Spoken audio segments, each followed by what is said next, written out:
அழகிய உபரியிலே அமர்ந்திருக்கும் ஐயனே, கருணையின் உள்ளமே சிவலிங்கமே, கருணையின் உள்ளமே சிவலிங்கமே.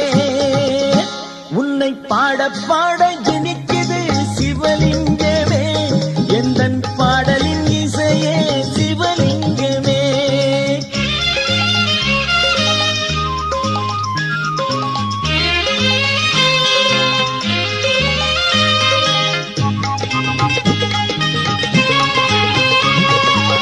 உம்மை தேடி வைகாசி விசாகத்தில் வருவாரே, ஓம் நம சிவம் தந்த குழலி மணாளனே,